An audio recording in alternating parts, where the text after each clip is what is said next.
Hello friend, आप सभी का हमारी क्लास जीके बाई अन्नू में स्वागत है। आज हम चर्चा करेंगे गोगा जी महाराज के बारे में। पिछली जो हमारी क्लास थी उसके अंदर हमने पापू जी महाराज के बारे में पढ़ा और पंचपीर के बारे में देखा। कौन कौन से लोग देवता है जो पंचपीर कहलाते हैं। उसके बाद हमने पापू जी महाराज के बारे में पढ़ा कि वो कहाँ के थे और उनका उपनाम क्या क्या आता है। उसके बाद हम पढ़ेंगे आज गोगा जी महाराज के बारे में। तो चलिए हम शुरू करते हैं। गोगा जी महाराज, हम सबसे पहले हेडिंग लिखेंगे गोगा जी महाराज। गोगा जी महाराज हम देखेंगे गोगा जी महाराज के बारे में। आज इसके बारे में चर्चा करेंगे, इनका जन्म कहाँ हुआ था और कब हुआ। हम लिखेंगे सबसे पहले गोगा जी महाराज का जन्म हुआ था 996 ईस्वी के अंदर। कब हुआ था? 996 ईस्वी। कैसे याद करेंगे?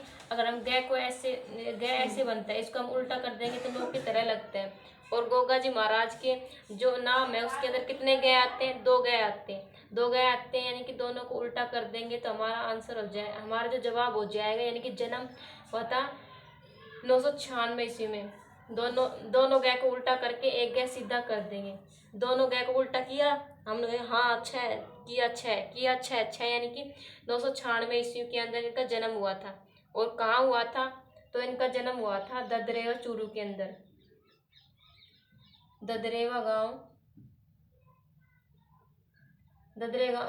गांव चूरू के अंदर इनका जन्म हुआ था। तो हमने इनके जन्म के बारे में देखा, कहाँ हुआ था? ददरेवा गांव चूरू के अंदर इनका जन्म हुआ था। फिर हम देखते हैं इनके पिता का नाम। पिता का नाम क्या आ जाएगा? पिता आ जाएगा जेवर जी। और माता का नाम आ जाएगा माता बाछल। इनकी जो मौसी थी उनका नाम था काछल। तो काछल और बाछल, इनकी मौसी का नाम क्या हो जाएगा? काछल, और माता का नाम बाछल। तो गोरखनाथ जी जो है वो अपने पिता के क्या है? जेवर के समान है। कैसे हैं? जेवर के समान है। जेवर के समान है कि गोगा जी के पिता का नाम जेवर जी और माता का नाम बाछल।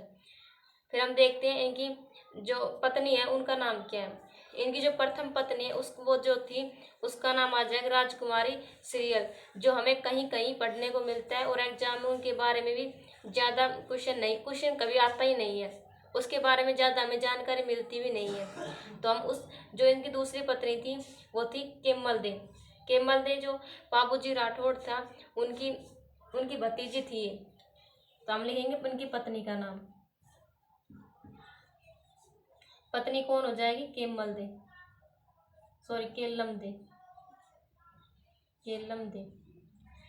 गोगा जी के पास क्या है? कलम है। कैसे? गोगा जी के पास क्या है? कलम है। कलम से याद करेंगे केलम दे। और कलम कैसी है? नीली है। तो नीली इनकी घोड़ी का नाम हो जाएगा, या फिर हम लिखेंगे वाहन का नाम। वाहन का नाम क्या हो जाएगा? नीली घोड़ी, जिसे हम बप्पा भी कहते हैं। क्या कहते हैं? इसका अन्य नाम होता है बप्पा। घोड़ी का अन्य नाम क्या है? बप्पा। फिर हम देखते हैं इसके जो गुरु का नाम क्या था? गै से गोगा जी,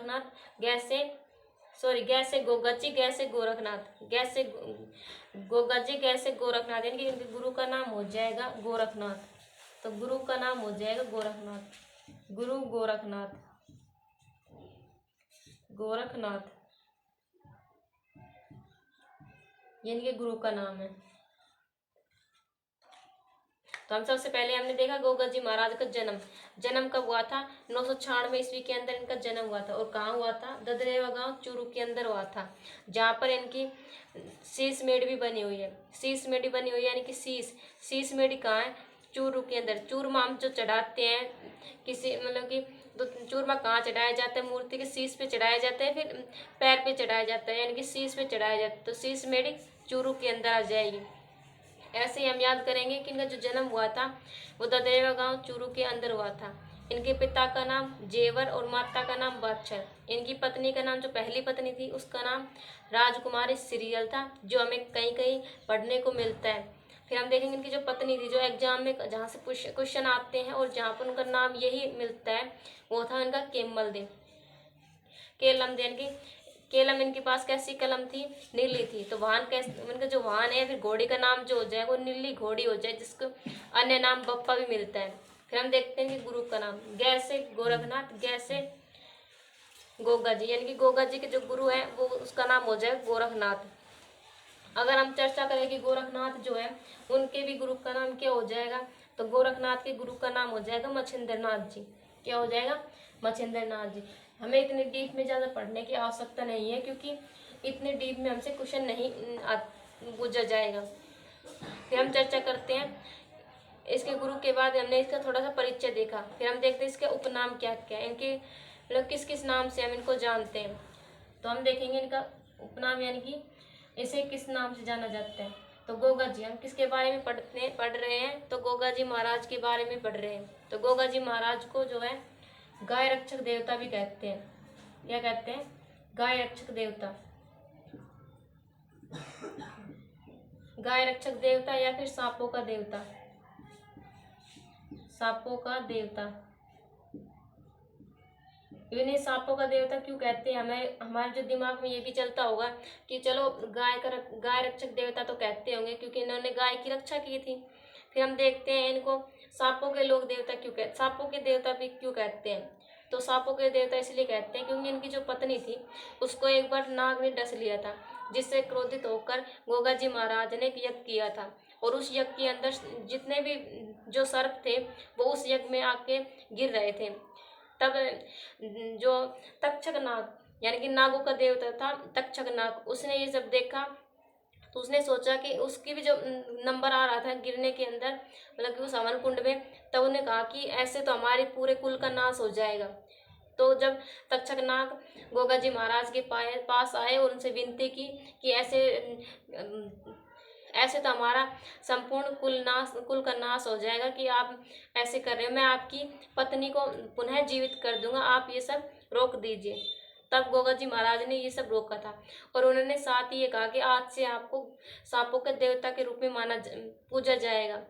और तब से लेके आज तक ये परंपरा चली आ रही है कि जो जिसको भी जो सांप ने डसा हो, सांप का जो जहर हो, उसके अंदर जो गोगा जी महाराज के जो मंदिर है उसके अंदर आज भी इलाज किया जाता है। या फिर गोगा जी महाराज का जो सर्प को देख के फिर सांप को देखकर हम गोगा जी महाराज के बारे में सोचते हैं, जिससे जो सांप है वो चला जाता है। फिर हम देखते हैं इनका जो युद्ध हुआ था, यानी कि गायों की रक्षा करने के लिए इनके जो समकालीन जिससे जो युद्ध हुआ था वो था गजनवी। गजनवी जो था कहाँ का शासक था, अफगान का शासक था। तब यहाँ पर लिख लेंगे इनका युद्ध किससे हुआ था, इनका युद्ध हुआ था अफगान शासक गजनवी के साथ। गोगा जी ने, यहाँ पर हम लिखेंगे गोगा जी ने महमूद गजनवी से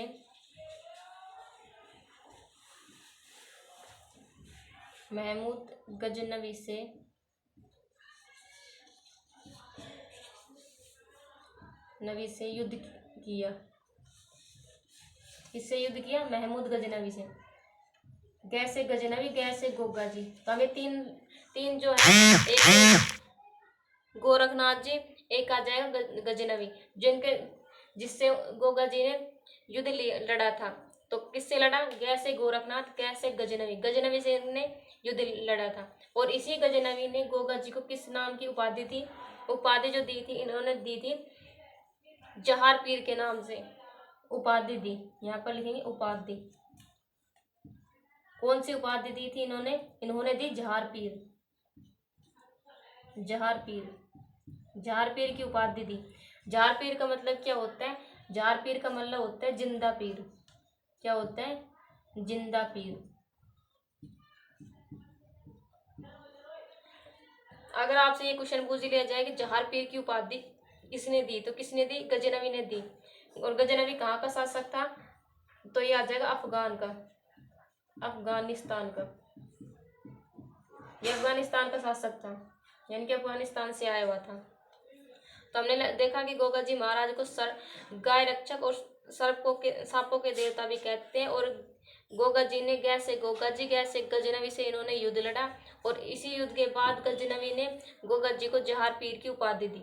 और इस जहार पीर का मतलब क्या होता है? जहार पीर का मतलब होता है जिंदा पीर। क्या होता है? जिंदा पीर। फिर हम देखते हैं इनका जो हमने देखा था शुरू में, मैंने आपको बताया था, एक होता है शीश मेढ़ी, एक होता है धुरमेढ़ी। तो शीश मेढ़ी मेढ़ी और धुरमेढ़ी, उस धुरमेढ़ी को देखते हैं। लेकिन उससे पहले हम देखते हैं गोगा जी महाराज का मेला। जो गोगा जी महाराज का मेला होता है वो कब लगता है? जो मेला होता है वो कब लगता है? ये लगता है भाद्रपद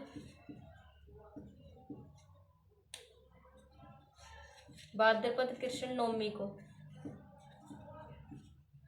कब लगता है? भाद्रपद कृष्ण नवमी को जो है गोगा जी का मेला लगता है। इसे गोगा नवमी के नाम से भी जाना जाता है। किस नाम से जाना जाता है? गोगा नवमी के नाम से जाना जाता है। एक होती है गोगा जी की ओल्डी। क्या होती है? गोगा जी की ओल्डी। गोगा जी की ओल्डी जो होती है, गोगा जी की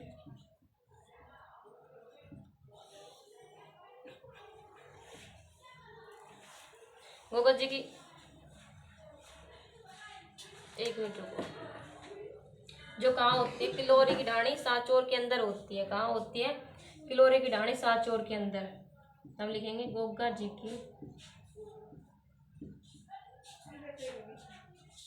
जी की ओल्डी, जो कहाँ होती है? किलोरी की ढाणी सांचौर में। किलोरी की ढाणी सांचौर में।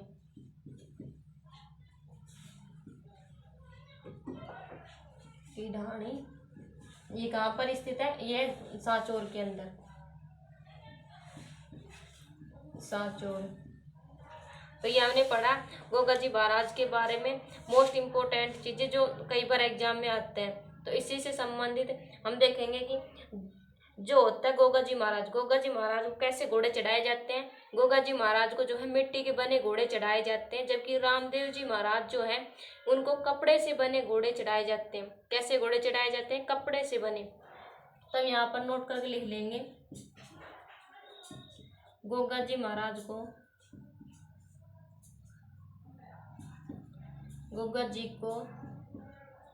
मिट्टी से निर्मित मिट्टी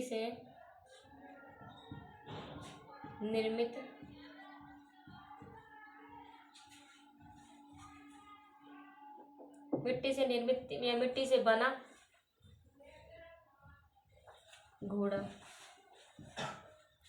घोड़ा चढ़ाया जाता है। कैसा घोड़ा चढ़ाया जाता है? मिट्टी से बना। जबकि कपड़े से बना जो घोड़ा होता है वो बाबा रामदेव जी महाराज के चढ़ाया जाता है। तो ये हमने पढ़ा। मेले देखे और उनसे संबंधित जो किलोरे की ढाणी है वो देखा कहाँ पर है? कहाँ है? किलोरे की ढाणी सांचौर के अंदर। और हमने एक इम्पोर्टेंट देखा कि गोगा जी महाराज जो है उसको मिट्टी से बना या मिट्टी से निर्मित घोड़ा भी चढ़ाया जाता है। फिर हम देखते हैं एक होता है शीश मेढ़ी, एक होता है धुरमेढ़ी। दोनों को एक साथ देखेंगे कि शीश मेढ़ी कहाँ स्थित है और धुरमेढ़ी कहाँ स्थित है। तो हम सबसे पहले देखेंगे धुरमेढ़ी, जिसे हम गोगा मेढ़ी के नाम से भी जानते हैं। तो हम सबसे पहले लिखेंगे गोगा मेढ़ी या धुरमेढ़ी।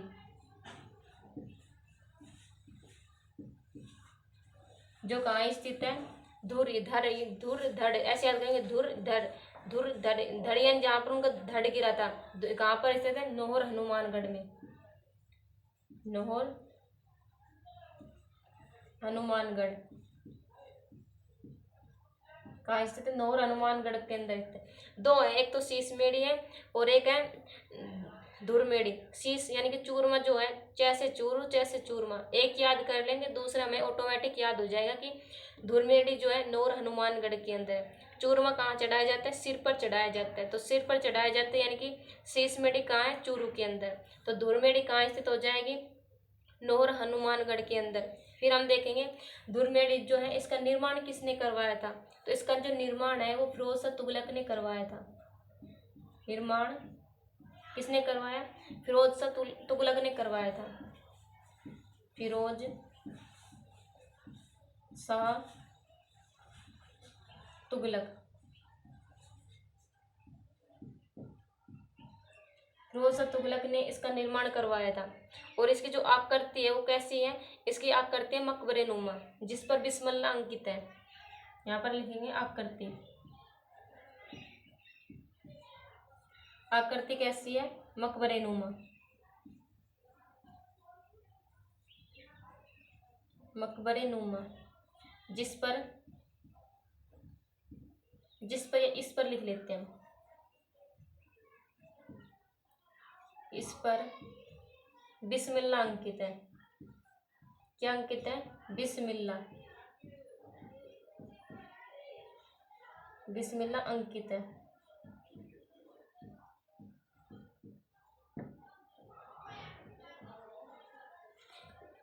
और इनके जो पुजारी होते हैं वो पुजारी क्या होते हैं, चायल कहलाते हैं। कि मुस्लिम पुजारी इनके जो होते हैं वो चायल कहलाते हैं। हिंदू पुजारी यानी कि हिंदू भी और मुस्लिम दोनों पुजारी रहते हैं, और मुस्लिम पुजारी जो होते हैं उनके चायल कहलाते हैं।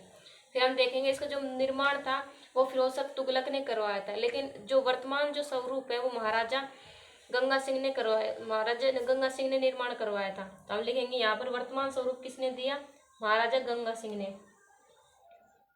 तो वर्तमान स्वरूप निर्माण किसने करवाया, निर्माण तो करवाया था फिरोज शाह तुगलक ने, लेकिन जो वर्तमान यानी कि आज की जो स्थिति में बना हुआ है उसका जो निर्माण करवाया था वो महाराजा गंगा सिंह ने करवाया था। तो हम यहाँ लिखेंगे महाराजा गंगा सिंह। किसने निर्माण करवाया, महाराजा गंगा सिंह ने करवाया था। तो ये हमने देखा धुरमेड़ी। धुर यानी कि धुन में है, किसकी धुन में, हनुमान की धुन में है हम। किसकी धुन, धुरमेड़ी। धुरमेड़ी यानी कि हम धुन में है, किसकी धुन में है, हनुमान जी की धुन में है। ऐसा कौन कह रहा है, ये कह रहा है फिरोज शाह तुगलक। तुगलक कह रहा है कि मैं हनुमान की धुन में हूँ, यानी कि याद करने के लिए कह रहे हैं हम कि यानी कि इसका जो निर्माण करवाया था वो करवाया था फिरोज शाह तुगलक ने करवाया था। जो मकबरे नुमा आकृति थी इसकी, कैसे आकृति थी, मकबरे नुमा आकृति थी, जिस पर बिस्मिल्लाह अंकित था। क्या अंकित था, बिस्मिल्लाह। फिर उसका जो वर्तमान स्वरूप यानी जो आज की स्थिति में जो बना हुआ वैसा जो वर्तमान स्वरूप है वो किसने करवाया था, उसका निर्माण करवाया था महाराजा गंगा सिंह। महाराजा गंगा सिंह जो है कहाँ के थे, महाराजा गंगा सिंह जो थे बीकानेर के थे। कहाँ के थे, बीकानेर के शासक थे ये। इसके बाद हम देखेंगे शीश मेढ़ी। शीश मेढ़ी को कैसे याद किया था हमने, शीश मेढ़ी को याद किया था चूरमा शीश पर चढ़ाया जाता है। कहाँ चढ़ाया जाता है, शीश पर। तो हम याद करेंगे शीश मेढ़ी। यहाँ पर हम लिखेंगे शीश मेढ़ी। शीर्ष मेढ़ी कहाँ पर स्थित है, ददरेवा चूरू के अंदर।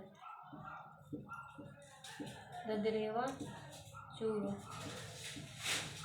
ददरेवा चूरू के अंदर स्थित है। फिर हम देखेंगे इसके अंदर ज्यादा कुछ नहीं है, बस हमें ये सीधा यही याद रखना है कि शीश मेढ़ी कहाँ है। ज्यादातर तो धुरमेढ़ी से क्वेश्चन पुटअप होता है कि उसका निर्माण किसने करवाया, उसके जो दरवाजा है मेन जो दरवाजा उस पर क्या लिखा अंकित है, किसने वर्तमान स्वरूप किसने दिया। तो हमें याद करना है कि शीश मेढ़ी कहाँ है, चूरू के अंदर, यानी कि शीश पर चूरमा चढ़ाया जाता है। और धुन में है, किसकी धुन में है, हनुमान की धुन में है। फिर हम देखेंगे गोगा जी की जो मृत्यु हुई थी वो कैसे हुई थी। गोगा जी की जो मृत्यु हुई थी वो हुई थी गोगा यानी कि गायों की रक्षा करते हुए उन्होंने मुसलमान लुटेरों से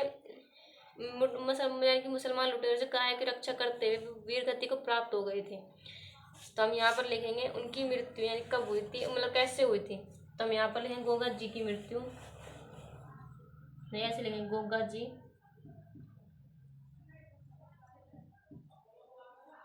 गायों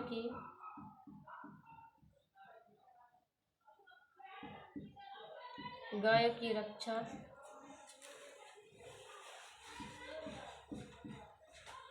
करते हुए, और किससे की थी, गाय की रक्षा किससे की थी, मुस्लिम लुटेरों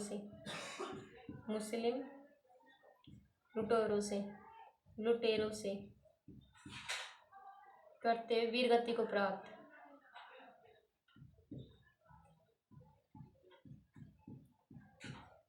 वीर गति को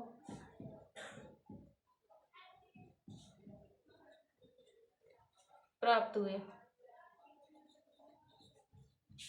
अगर ये पूछ लिया जाए कि किससे रक्षा की थी, तो की थी मुस्लिम लुटेरों से रक्षा की थी। तो दोस्तों आज हमने पढ़ा गोगा जी महाराज के बारे में। तो आपको हमारी क्लास कैसी लगी हमें कमेंट करके अवश्य बताना। इस क्लास को अन्य दोस्तों तक जरूर पहुंचाना। हमारी क्लास को लाइक करना, शेयर करना, सब्सक्राइब करना और कमेंट अवश्य करना कि आपको ये क्लास कैसी लगी। आज के लिए इतना ही। All the best.